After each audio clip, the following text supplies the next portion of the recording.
ದೇವಾ, ಅಯ್ಯೋ ದೇವಾ, ಕಳ್ಳಿಹಾಳದ ಪರಮೇಶ್ವರ, ಎಂತ ಪರಿಸ್ಥಿತಿ ಒತ್ತಡಕ್ಕೆ ತಂದು ನನ್ನನ್ನು ಸಿಲುಕಿಸಿ ಬಿಟ್ಟೆಯಪ್ಪ. ರೈತನ ರಾಷ್ಟ್ರದ ಸಂಪತ್ತೆಂದು ಹೊರ ನೀಡಿ ಕಳಿಸಿದ ನೀನು ಇಂದು ರೈತನ ರಾಷ್ಟ್ರದ ಭಿಕ್ಷುಕನೆಂದು ಜಗತ್ತಿಗೆ ಹೇಳು ತಂದೆ, ಹೇಳು. ಈ ರೈತನಿಂದ ಆದ ಅನ್ಯಾಯವಾದರೂ ಏನು ಹೇಳು ತಂದೆ, ಹೇಳು. ನನ್ನ ತಮ್ಮ ನನ್ನಿಂದ ದೂರವಾಗಿ ಜೈಲು ಸೇರಿದ. ನಿಜವಾದ ಮಣ್ಣಿನ ಮಗ ನೀನೇ ಎಂದು ಎತ್ತಿಕೊಂಡ ಭೂಮಿ ತಾಯಿ ಕಟುಕ ಶ್ರೀಮಂತರ ವಶವಾದಳು. ಹೇಗೆ ಸಹಿಸಿಕೊಳ್ಳಲಿ ತಂದೆ ಈ ಸಂತಾಪದ ಬಾಧೆಯನ್ನ? ಈ ಸಂತಾಪದ ಕತ್ತಲೆಯಲ್ಲಿ ದುಡುಕಿ ಕೆರೆ ಮುಟ್ಟಿ ಗಂಟಲ ಹೆಸರು ಕಿತ್ತು ಮೆಟ್ಟಲ ವಶವಾದರು ನನ್ನ ಹೆಂಡತಿ ಸುತೆಯಂದಿ. ಇದೆಲ್ಲ ಅವಮಾನದ ಅವಸ್ಥೆಯನ್ನು ನನಗೆ ಕೊಡುವುದಕ್ಕಿಂತ ಆ ಯಮನ ದಾರಿಯನ್ನಾದರೂ ತೋರಿಸಬಾರದೆ ದೇವ, ತೋರಿಸಬಾರದೆ.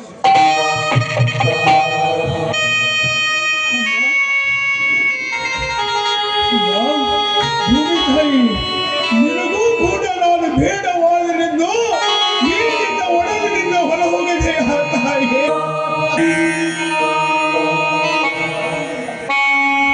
ಮಣ್ಣಿನಿಂದಲೇ ಚಿನ್ನವೆಂದು ನಂಬಿದ ಈ ನಿನ್ನ ಮಗಳನ್ನ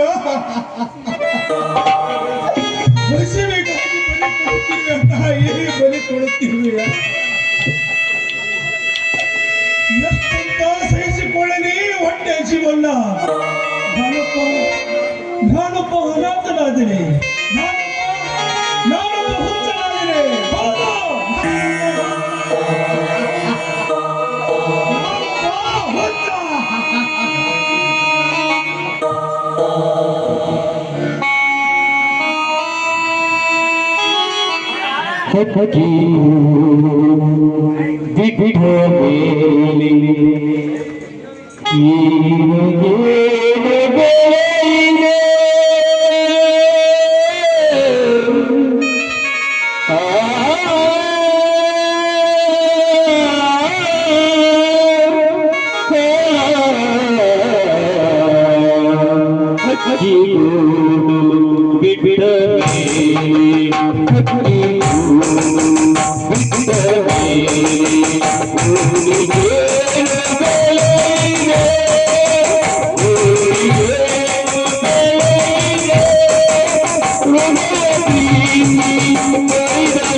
ಏನಪ್ಪ ನನಗೆ ನೀನು ಊಟ ತೆಗೆದುಕೊಂಡು ಬಂದೆಯಾ? ಎಂಥ ಪಾಪಿಗೆ ಉದ್ಧಾರ ಮಾಡಲು ಬಂದಿರುವೆಯೋ ಕಣ್ಣ. ಹುಚ್ಚನಿಗೆ ಕರೆಯಬೇಕಾದ್ರೆ ನೀನು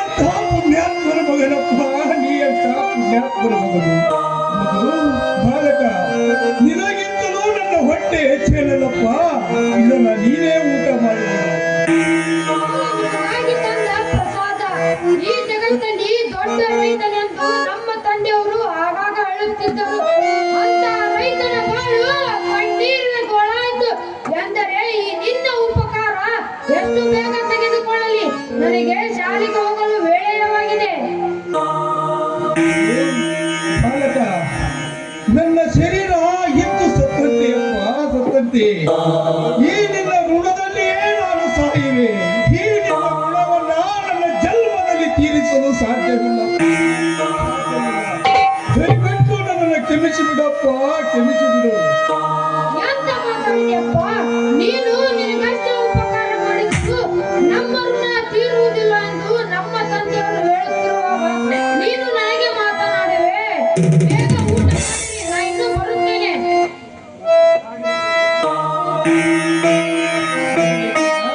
ಆಗಲಿ. ಇವನ ತಂದೆ ಯಾರಿರಬಹುದು? ಇರಲಿ, ಮೊದಲು ಹಸಿವೆಗಾಗಿ ಬಳಲುತ್ತಿರುವ ಈ ಹೊಟ್ಟೆಗೆ ಅನ್ನ ಹಾಕು.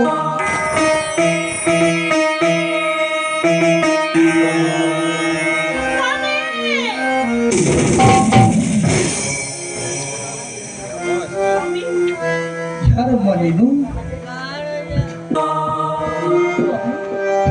ಯಾರಮ್ಮ ನೀನು?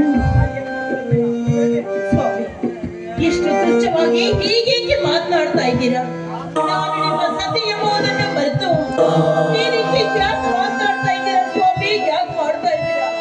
ಹಾಗಾದ ಸಂಶಯದಿಂದ ನಮ್ಮ ಸಂಸಾರವೇ ನುಚ್ಚು ನೂರಾಗಿ ಹೋಯಿತಲ್ಲ ಸ್ವಾಮಿ, ನುಚ್ಚು ನೂರಾಗಿ.